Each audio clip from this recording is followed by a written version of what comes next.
우크라이나가 러시아 본토 30km 넘게까지 진격하면서 최악의 위기를 맞고 있는 블라디미르 푸틴 러시아 대통령이 이젠 경제 위기까지 닥쳐올 수 있다. 이런 경고가 나오면서 양수겸장의 협공을 당할 처지에 놓였습니다. 위기의 러시아 상황을 Y타임스가 추적해 봤습니다. 지금 시작합니다.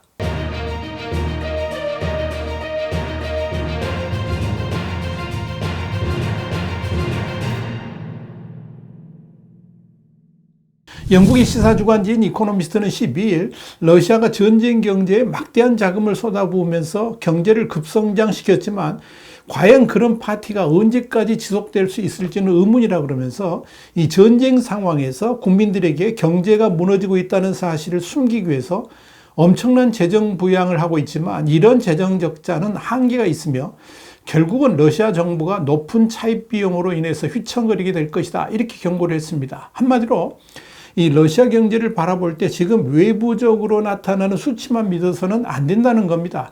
러시아 국민들을 안심시키기 위해서 수단과 방법을 가리지 않고 있는데 그 내면을 들여다보면 러시아 경제는 이미 골병이 들었고 러시아의 미래를 걱정하지 않을 수 없다. 이렇게 이코노미스트는 판단한 겁니다. 그런데 블룸버그는 좀 더 구체적으로 이 러시아 경제에 먹구름이 들이고 있다라고 직격탄을 날렸습니다.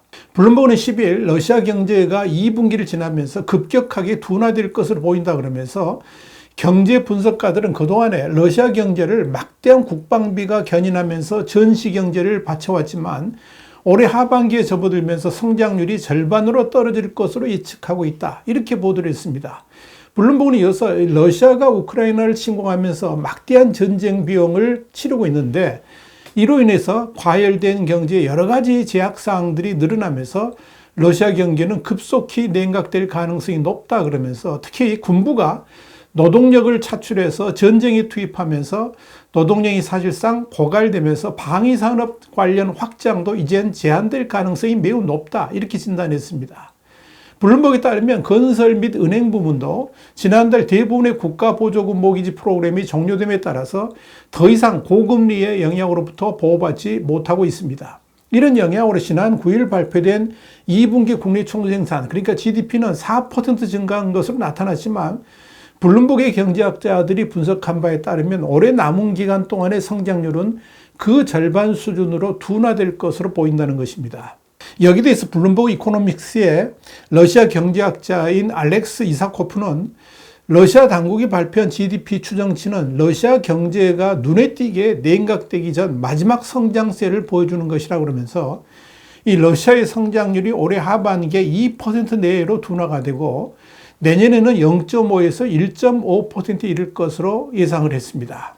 사실 러시아 정부는 2022년 2월 우크라이나를 침공하면서 지출을 대폭 늘려서 군사 및 방위 산업에 자금을 쏟아부었고 미국과 유럽연합이 부과한 제재의 영향으로부터 국내 기업을 보호하기 위한 조치를 취했습니다. 여기에 대해서 엘비라 나비울리나 러시아 중앙은행 총재는 이로 인해서 2008년 글로벌 금융위기 이전에는 볼 수 없었던 수준으로 경제가 과열됐고 이에 따라 국내 수요가 급증했다 그러면서 그러나 지금은 노동력과 생산 능력이 거의 고갈된 상태다 이렇게 밝힌 바 있습니다. 이런 경제 상황으로 인해서 물가 상승이 계속 가속화되자 러시아 중앙은행은 지난 7월 경기 침체 위험을 해소하기 위해서 주요 금리를 200 베이시스 포인트 인상해서 18%로 책정했습니다. 이는 전쟁 초기 이후 가장 높은 수준입니다. 경기 과열의 주요 징후인 실업률은 러시아 역사상 최저치인 2.4%로 하락했고 이는 G7 어느 국가들보다 더 낮은 수치입니다. 연방통계청에 따르면 현재 기업들은 200만 명 이상, 아마 최대치는 230만 명 정도로 보는데 이 노동자가 그만큼 부족한 상황입니다. 그렇다면 왜 이런 현상이 나타났을까요?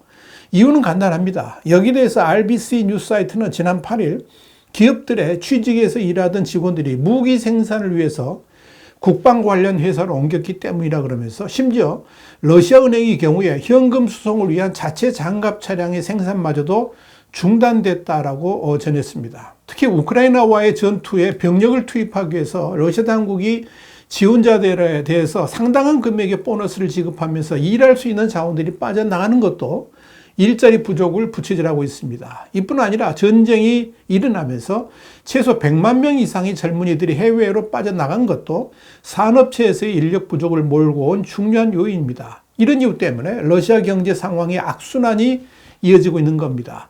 일할 수 있는 인력이 부족한 기업들은 결국 공장 가동을 줄일 수밖에 없는 상황이 됐고, 이는 당연히 경제 성장률의 냉각을 불러온 겁니다.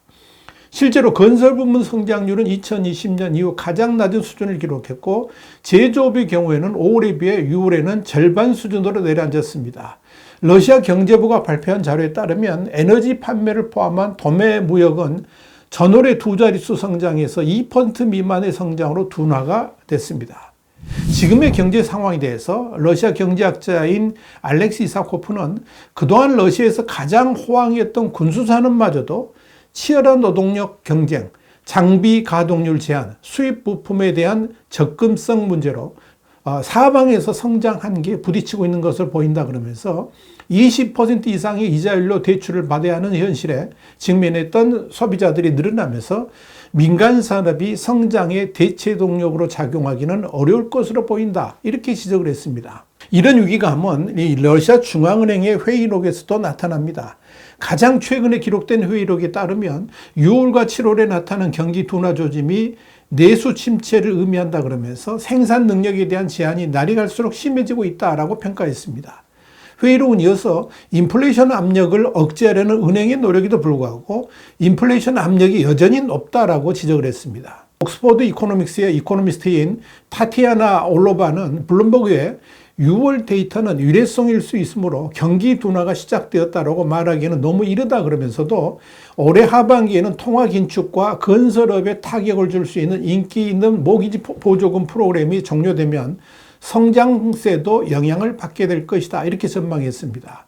중앙은행 전망에 따르면 러시아의 자본 투자는 여전히 높은 수준을 유지하고 있으며 장기적으로 경제 성장의 한계를 시험할 가능성이 있다 그러면서 현지 조달 플랫폼인 텐더프로 LC의 일다르 무카메디에프 이사는 제재로 인해서 수요에 대응하기 위해서 항공기 부품, 장비, 전자제품 부품의 국내 생산에 대한 투자가 촉진되었다고 말했다. 이렇게 전했습니다. 그는 이어 2023년 같은 기간에 비해서 올해 첫 7개월 동안에 시작된 자본 프로젝트 수가 70% 증가했다 그러면서 러시아 기업들은 투자 활동을 줄이지 않고 있다라고 설명했습니다. 그러나 문제는 이런 투자에도 불구하고 그만큼의 효용성이 있을지에 대한 문제는 별개입니다. 수많은 서방의 기술 제재 벽을 넘어서야 하는데 이 러시아의 자체 기술로 그것이 과연 가능하겠냐 하는 겁니다.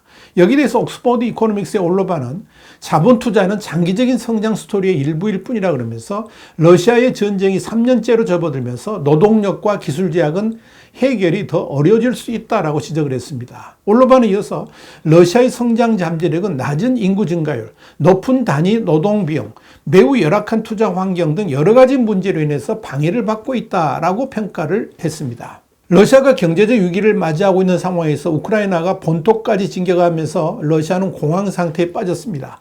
텔레그래프는 12일 러시아 남부 크루스크 지역에서 우크라이나의 공격을 피해서 러시아인들이 목숨을 구하기 위해 피난하고 있다 그러면서 러시아의 정부의 통제는 이미 사라진 지 오래다 이렇게 보도해서 눈길을 끌었습니다. 텔레그래프에 따르면 피난하는 러시아인들은 정부를 원망하면서 이런 사태가 발생했음에도 방송에서조차 아무런 경고도 해주지 않고 있다 그러면서 크렘린궁은 그저 비상사태라고만 말하고 있지만 이는 비상사태가 아니라 전쟁이라 그러면서 분노를 표시했다라고 전했습니다. 텔레그래프는 이어서 우크라이나군은 쿠르스크에서 남서쪽으로 120km 떨어진 수자 지역까지 진격했고 그곳에 정부 건물에 러시아 국기를 떼내고 우크라이나 국기를 개양했다 그러면서 우크라이나군은 11일 현재 약 600제곱킬로미터를 점령한 것으로 보인다라고 전했습니다. 이 정도면 서울특별시 면적이 605제곱킬로미터니까 이 정도를 우크라이나가 점령하고 있다는 의미입니다. 눈여겨볼 것은 우크라이나의 진격 지점이 날이 갈수록 확대되고 있다는 점입니다. BBC 러시아파는 12일 쿠르스크 지역의 벨로프스키 지역이 매우 긴박하다 그러면서 심지어 벨고로드 지역에서도 주민들이 대피하고 있다고 전했습니다. 그런데 이런 상황에서 러시아 당국은 우크라이나군이 진격해온 지역들 주변에서 전혀 대응을 하지 못하고 있고 통제도 손을 대지 못하고 있는 것으로 보입니다. 텔레그래프는 쿠르스크 전 지역에서 러시아인들이 피난을 하고 있는데 자신들을 전혀 보호해주지 않는 러시아군에 대한 불만들이 대단하다 그러면서 이제 심지어 언론 보도가 통제되어 있는 상황임에도 러시아 언론들을 통해 불만들이 쏟아져 나오고 있다고 전했습니다. 한마디로 러시아가 국경 지역에 대한 통제 능력을 이미 상실했다고 보는 것이 맞을 것입니다. 상황이 이렇다 보니까 우크라이나군은 쿠르스크를 넘어서 러시아 깊숙한 곳까지 포격을 가하면서 진격을 계속하고 있는 것입니다. 현재 상황을 보면 러시아군이 과연 우크라이나의 진격을 통제할 수 있을지 의문이 듭니다. 화이트한드 국제정세 분석의 주북이었습니다. 감사합니다.